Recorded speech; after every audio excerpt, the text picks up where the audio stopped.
Westeros is populated by shady old men who seem to hate all the fun things in the world, whether it's dragons or women's rights. The Maesters don't like it, and because of that, I don't like the Maesters. They can go to hell. Except for Aemon and Luwin. Aemon and Luwin are good people, and I'm just including them because you'll recognize their faces. But the Maesters are kind of a fascinating group because they are one of the few groups that kind of prioritizes science and logic, but with it comes a very specific kind of philosophy of the world and an organization running them that is inherently pretty conservative in what they're like cool with. And because of that, their influence is very important in Westeros because, in my opinion, the Maesters are at least in part responsible for maintaining a lot of the kind of like conservative worldview that permeates the kingdom. This dislike and this distrust of magic and prophecy and anything that isn't, you know, like kind of a patriarchal system is bad in their view. And you can see that in a lot of the writings that we get from Maesters,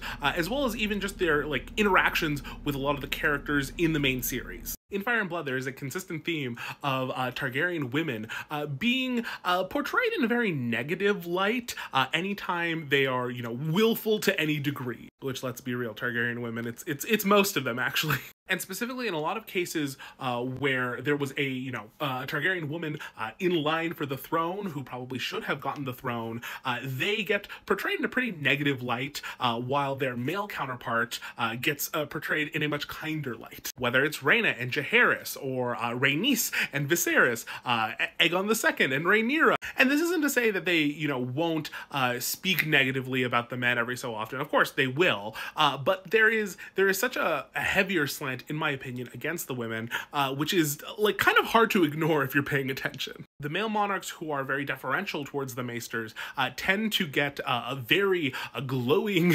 representation in Fire and Blood from Maester Gildain, specifically Jaehaerys, who I have said on occasion I fucking hate, and I will eventually make a, you know, a fuller video on that. But he gets portrayed just like lovingly. The adoration is insane and borderline like, okay, Gildain, we get it, you like him, can we, like, I feel uncomfortable being in the room. In my opinion, though, this is coming from the fact that really just the Citadel, the organization that the Maesters are a part of, is inherently very sexist.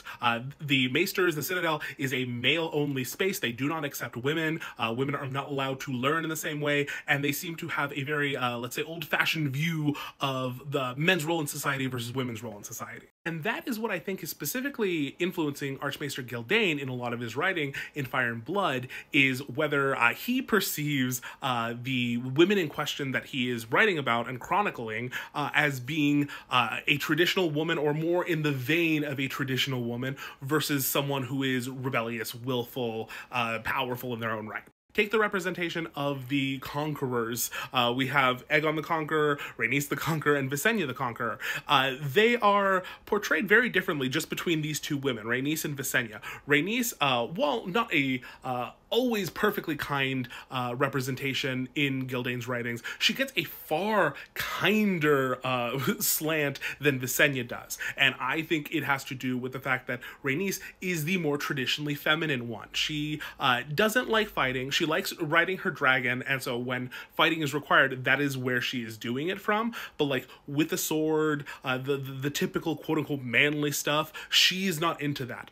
Whereas Visenya is a warrior in her own right, and she is willful, and she is mouthy, and she's going to tell you what she thinks, and they don't portray her in a great light because of that. She's the one that, you know, they're always dropping all the rumors and stuff of all the shady things she did, and maybe she did some of them, but again, the framing is what's important here, and Rhaenys is framed as the good queen, Visenya is framed as the bad queen, and I wonder why. Then, of course, there's the case of magic in the realm, and the Maester's very clear dislike of magic. We get a taste of it in the main series when Bran is talking to Luwin over here, and is basically trying to tell him about, like, his wolf dreams and warging, and Luwin is just very weary. Now, I like Luwin. I think Luwin is a genuinely good person, but you can tell he is shaped by the training that he's had.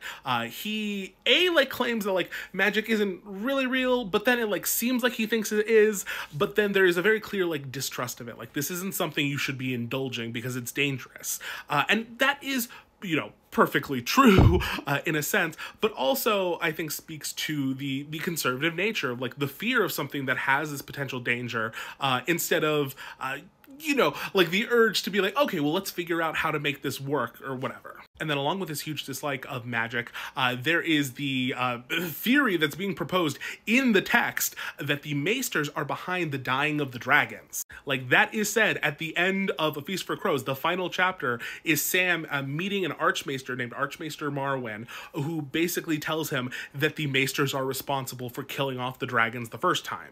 So we meet Marwyn when Samwell gets to Old Town and gets to the Citadel, which he's traveling to become a Maester himself. And on the way down is where Maester Aemon had died, because in the book, Maester Aemon doesn't die at the wall. He travels with Sam trying to get to Old Town and then dies along the journey. And so when Sam meets Marwyn, he's trying to tell him like what Maester Aemon had been asking. And Maester Aemon had been wanting to send a Maester to Daenerys and Essos to basically like help her out and counsel her. And Marwyn responds, did he? Perhaps it's good that he died before he got to Old Town. Elsewise, the gray sheep might have had to kill him, and that would have made the poor old deers wring their wrinkled hands. Kill him, said Sam, shocked. Why? If I tell you, they may need to kill you too, Marwyn smiled, a ghastly smile, the juice of the sour leaf running red between his teeth. Who do you think killed all the dragons the last time around? Gallant dragon slayers armed with swords? He spat. The world the Citadel is building has no place in it for sorcery or prophecy or glass candles, much less for dragons. Ask yourself why Aemon Targaryen was allowed to waste his life upon the wall when by rights he should have been raised to Archmaester. His blood was why. He could not be trusted no more than I can. Now that is a big lore drop right there. Marwyn is spitting lots of opinions, and they're interesting to think about. We don't know the veracity of them. He could just be an old kook, but there could also be something to what he's saying. Because Marwyn himself is a very interesting character that naturally the show cut, because we have to cut all the interesting characters. But he's interesting because he pops in throughout the series in these very like vague little references here and there. He's first mentioned in book 1 in A Game of Thrones, despite the first time we meeting him being in book 4. And in book 1, he is referenced as the person who taught Miri Mazdur. She's the Magi, like the witch that basically killed Drogo, but anyway, he taught her the common tongue and taught her like about human anatomy. So she learned like parts of her craft from him while he was traveling in the Far East. Next, in A Storm of Swords, when Qyburn is going around like being angry that he's not a Maester anymore, he mentions that there was an Archmaester named Marwyn who was the only one who thought that his ideas about like the living soul being interesting and worth investigating. And then finally, in A Feast for Crows, we meet him, and he spits out all that about the dragons and conspiracy theories. And so Marwyn is a bit of an outlier from the Maesters, and is described in the book as being like hated and dismissed by the rest of them. His nickname, Marwyn the Mage, was originally given to him by a fellow Archmaester, meaning to be an insult. And this is because Marwyn is very interested in magic and the unknowable things in the world. That's why he was traveling like in the far, far east. He traveled to Ashai and was trying to like record as much information as he could about it. He was trying to study with Shadowbinders and just learn what he could. When Sam goes to meet him, Marwyn has a glass candle burning, which is weird. It's a magic candle from Valyria made of dragon glass. Glass candles are also used to like communicate across like huge distances, which we know the other character who uses that is Quaithe. Quaithe uses it to speak to Daenerys at one point. So is Marwyn like in league with Quaithe or something? Who freaking knows? Towards the end of the scene though, Marwyn tells Sam, like, here's the thing, I will go. I'm gonna go and try to help Daenerys out because if we try to send anyone else, they will kill her. And he specifically says that. And he tells Sam, do not say anything about her or anything else or they will kill you too. Understand me, boy? So really, this is all to say that the Maesters seem to have a very particular worldview. Even if we don't get into like conspiracy town, they are sexist, they are conservative, they do not like things outside like the established systems of the kingdom, which they have had a huge hand in shaping themselves. Also, the Citadel is in Old Town, and the Maesters were founded by House Hightower. House Hightower sucks. Don't trust him. Anyway, okay, goodbye.